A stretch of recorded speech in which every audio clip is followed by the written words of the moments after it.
Hello again, thanks for tuning in. Yeah, just at the beginning of the video, you would have seen some photos of my system, and in particular, I wanted to focus in this video on these speakers. So basically, I've temporarily then reintroduced these speakers back into my system. They're the wonderful Epos ES14 speakers, designed by Robin Marshall. I've had these speakers for quite some time now, and it's wonderful to really reintroduce them back into my system once again.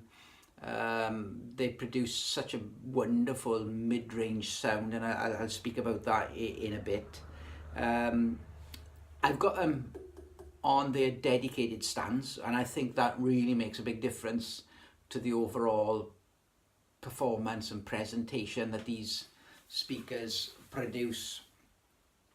They are rear ported, quite a versatile speaker in my experience, because in terms of positioning in the room, I've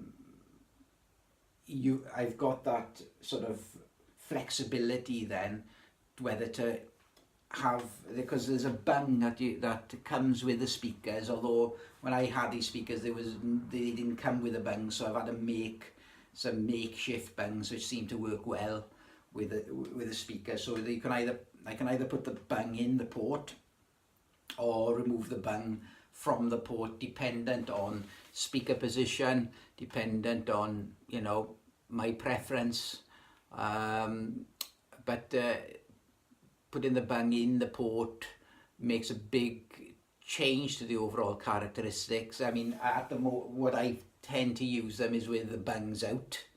I've got, you see, the other speaker is there in position. I've just simply brought this one into the middle of the room at the moment, just to show the speaker a little bit in more detail. I've got them positioned, I'd say, well, just over I'd say probably about 15 inches away from the back wall, so enough space behind the back wall. As I said, the bungs are out and it produces wonderful bass. The bass is also, in my opinion, very tight, so it times really well. Not getting that woolliness that I hear with a lot of other speakers, but these are very nice indeed. The main characteristic that I said I was coming back to that really stands out in my opinion is the ability of these speakers to produce such a wonderful mid-range. Right, when I'm sitting there in my listening position, in my listening chair there, I've got the two speakers in front of me, left and right, and what's important to me is what's happening in that space in front of me, in terms of the musical image, the space, the depth, the height of the actual, the scale then of what's being presented. And what I really notice with these speakers in every sort of time I've tried them, no matter what configuration I use them with with other equipment, is that wonderful mid-range. And what that does, it just, for me, it just engages me then a lot easier with what's going on. It's almost as though that I'm the image in front of me in terms of the placement of the instruments and the actual singer, then it's all very believable, just effortlessly natural sounding, and that is a real standout for me. But again, I think the versatility of the speaker is really important. These speakers are no longer in production and haven't been so for a while now. This is the Epos ES14. There is a smaller version which is the Epos ES11. They made so it started off at that, and then it went to the Epos ES14s, and then there's a bigger speaker which is a floor standing speaker, which is the Epos ES22, which I haven't heard. But yeah, I've been delighted to actually reintroduce these. As I said, these are on their dedicated stands. Very interesting. I mean, the design of the actual speaker itself, and clearly that is what makes the characteristic, the cabinet as well, the size of the speaker, the actual the dedicated stands, the arrangement then of the crossover of the speaker, where the woofer there is connected directly then to the input terminals, and there's a series capacitor then for the tweeter. You know,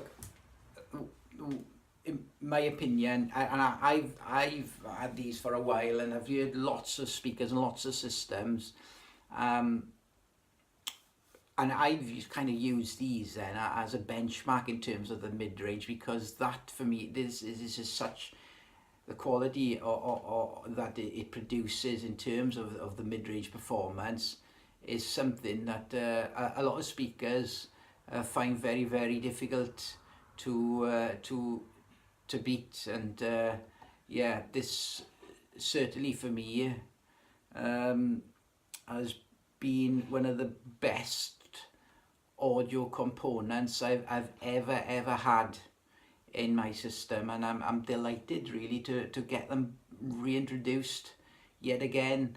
One of the reasons why I've not been using them as much is I over the last 18 months or a year or so, then I've noticed there was a slight distortion in one of the drivers, and I wasn't sure what was causing it, but evidently I seem to have actually resolved it. Basically, there are 4 bolts here which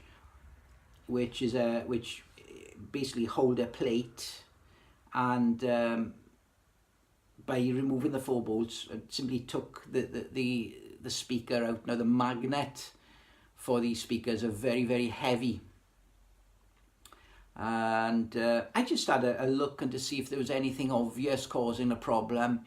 Nothing that from a visible perspective that I could see that was instantly causing an issue. So I simply reconnected it, retightened the bolts, and I don't know, the problem seems to have gone away. So I'm delighted as well with that, because you know one of the things to look on with these speakers is the actual the rubber surrounds then, which are part of the speaker.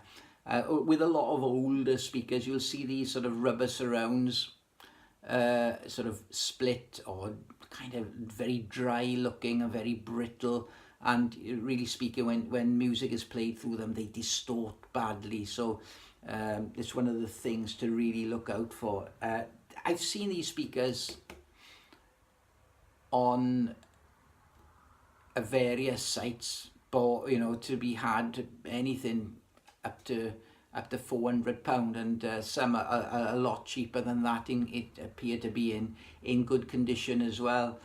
So yeah, you know, if the option comes about, I will be looking for another pair of these at some point, in case these actually stop working for whatever reason. But yeah, these have been absolutely wonderful. I just show, as I said, that when I bought the speakers, there was the original bungs didn't come with the speakers. So what I've done is I've just simply got a car sponge here, which I've cut to size, and I use these. Seems to work okay, but I don't generally use them with the bungs in unless I've got the speakers a lot closer to the back wall, and the bungs then come into good use then.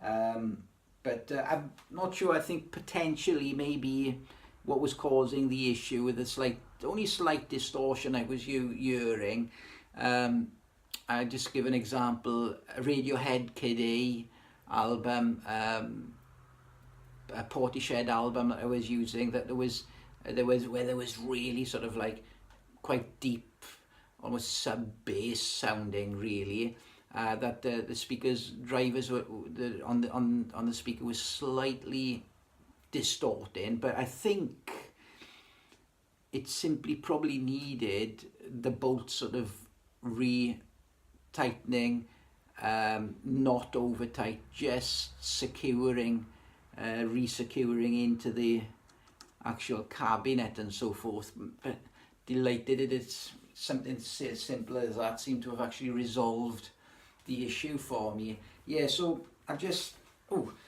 turn the speaker around. They said that they are quite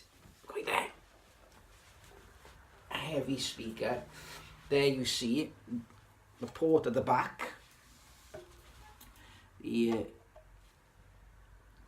terminals there for the speaker cables, and the bung.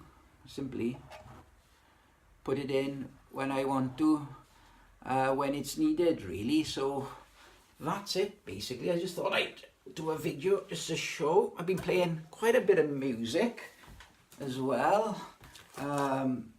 Max Roach, percussion, bittersweet, fantastic album. I've been playing as well, doing some comparisons as well recently with, because I've got some albums such as the Yes album here, and you'll see I've got the CD in here as well. So just doing comparisons between vinyl and CD through my system. So this is why I've got these out. Creamed Israeli gears. Again, I've got the vinyl, I've got the CD here. Talk, It's My Life. I've got a lot of listening to do, so things that I want to try these speakers with. One of the reasons is as well, I've got these speakers back out, is because over the last sort of few months or so, I've introduced a new amplifier, or a second-hand amplifier into my system, which is made by Heed, and I wanted to really put these speakers through their paces whilst connected to the Heed amp. I wanted to give these a good run, so these will be in my system now. This is how my system will be for a little while, so that I can really enjoy these speakers again and to see how they go. Yeah, I've got some classical to listen to, which I got on Deutsche Grammophon. I just want, I know the scale is effortless. I'm very familiar with these speakers. I just want to hear that scale again that they can produce. I got an interesting one here, which is, there we are, Festival of Massed Welsh Male Voice Choirs, 1,000 Voices in Song at the Royal Albert Hall, London, 25th October 1969. Well, this, I'm sure, will sound wonderful. It's not an album I have heard for quite some time, but I'm certainly going to give it a go again. So there you are. That's what I wanted to show in this video. So thanks again for watching. Bye bye.